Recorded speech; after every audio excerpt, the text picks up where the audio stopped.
That's not a withdrawal.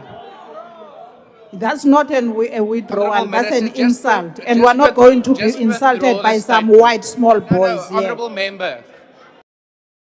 Economic freedom fighter member of Parliament questions the Democratic Alliance Minister of Home Affairs, asking if a partnership with Capitec Bank creates a conflict of interest, given that Capitec is a major funder of the DA. But his response to the question sets of racial tensions. Here's the full video. Ask the third supplementary question. Thank you, House Chair. Minister, given that Capitec is one of the biggest funders of your political party, the Democratic Alliance, does the partnership with Capitec not create a conflict of interest for the minister? And why was this partnership agreement only concluded a year after the minister assumed office under the GNU? Honourable Minister. Thank you, Chair. I'm not sure if the allegation, therefore, is that all of these banks, FNB, Standard Bank, ABSA, Nedbank, Capitec, are they all somehow implicated in this question? It's absolute nonsense, Chair. We are bringing services to people at a scale and at a pace that has never been seen before. We are doing it in a way that does not cost the government money. We are doing it in a way that eliminates the scope for fraud, that brings efficiency, including applications done sometimes within as little as 5 minutes. That is what we are delivering, and the conspiracy theorists must step aside while we do so. Thank you. Honourable Member, why do you want to be recognized, Honourable Member? Yes, House Chair, I think you should have called your member out. He cannot be addressing another member and say he's talking absolute nonsense. Yes. You should have called him out and he must withdraw that. And the question is about Capitec, which then influenced him to include other banks so that that can Member, be a I got smoke your point of screen. order. I think I got your point of order. I don't think you need to go into the merits. Honourable Minister, at some points in the past, the use of the words nonsense has been ruled unparliamentary, and other instances not. I would request you, for the sake of progress, to withdraw that statement. It's not just about the words themselves. It's about the underlying power dynamics, respect, and who is speaking to whom.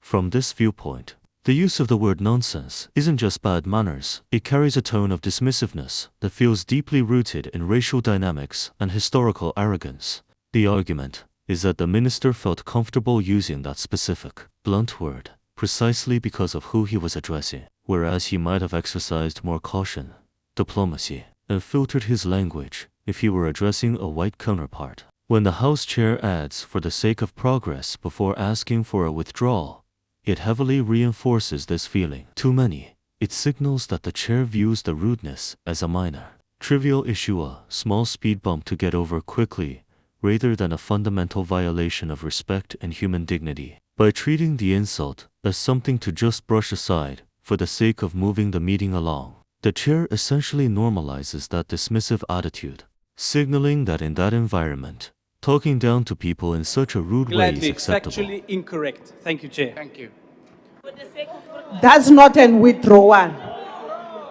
That's not a withdrawal, that's an insult. And we're not going to be insulted by some white small boys here. Honourable Member.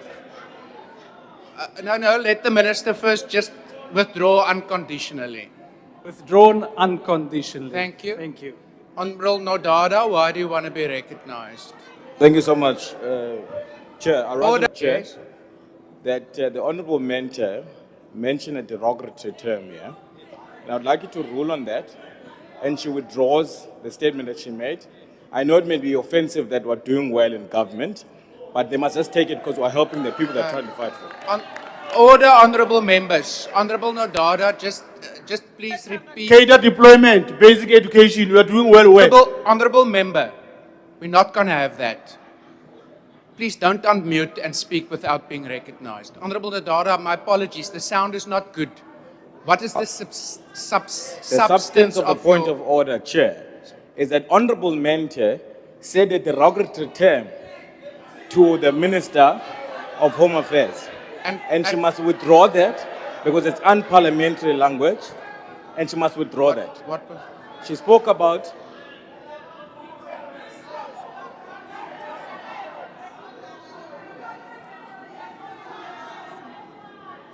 Okay. Honorable Mente,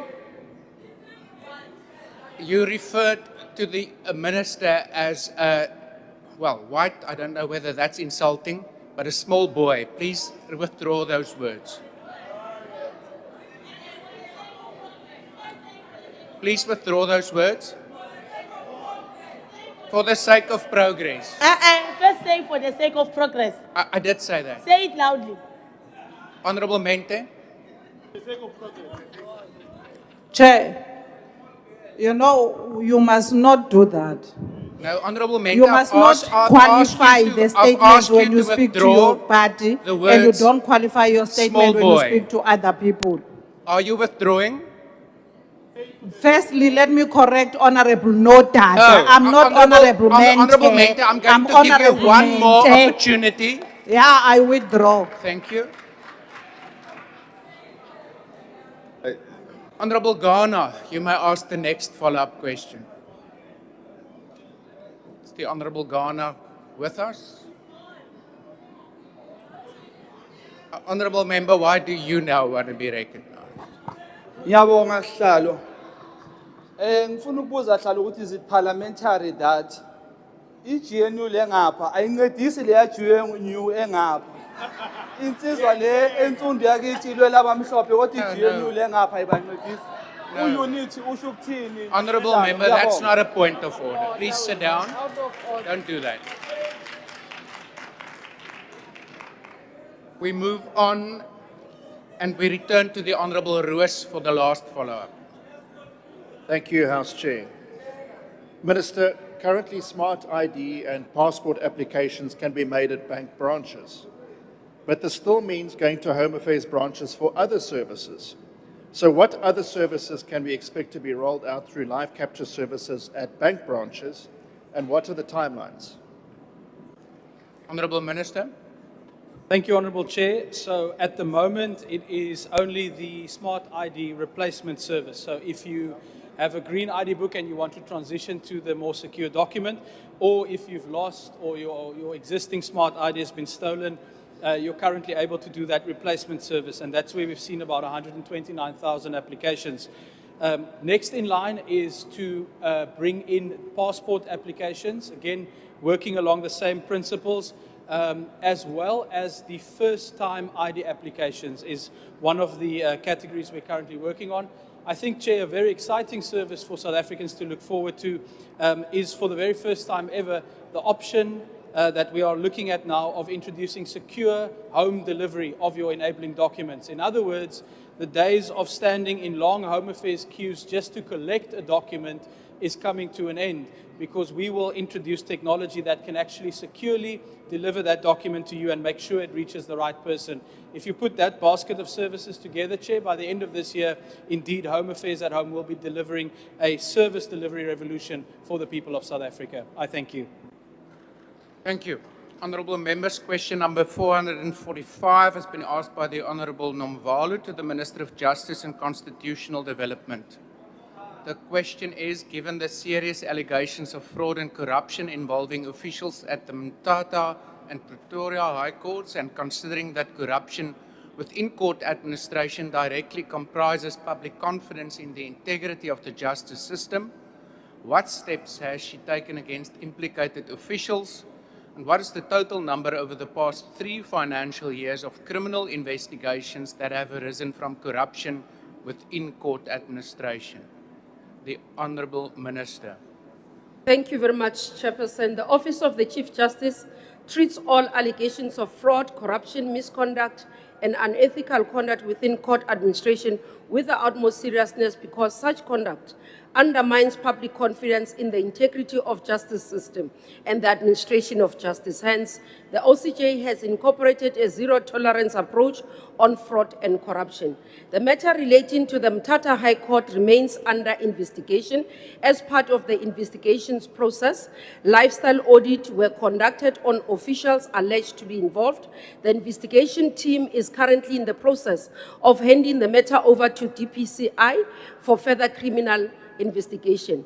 The investigations relating to the Pretoria High Court involving 4 officials and have been concluded from an internal investigation perspective.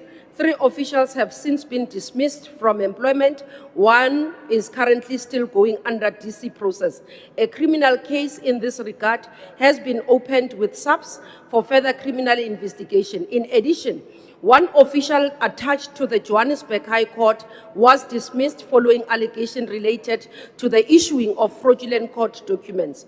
The consequence management process instituted over the past 3 years in matters involving allegations of fraud and corruption relating to the issuing of fraudulent court documents resulted in the dismissal of 5 officials. 4 officials were dismissed during the 2025-26 financial year in matters involving those fraudulent documents, while 1 official was dismissed during 24-25 financial year. Over the past 3 financial years, a total of 75 matters arising of allegations have been investigated, and many of them have been handed over to law enforcement agencies. Just a breakdown in terms of criminal investigations after criminal elements were identified during internal investigations are as follows: 32 cases in 2023-24 financial year, 26 cases in 24-25 financial year, and 18 cases in 25-26 financial year. These matters relate to various forms of alleged criminal conduct identified during investigations, including fraudulent court orders, corruption, financial misconduct, abuse of official processes, and other irregular activities affecting court administration. DPCI has confirmed that these matters are in different stages of investigations and they are better placed to provide progress in this regard. Thank you.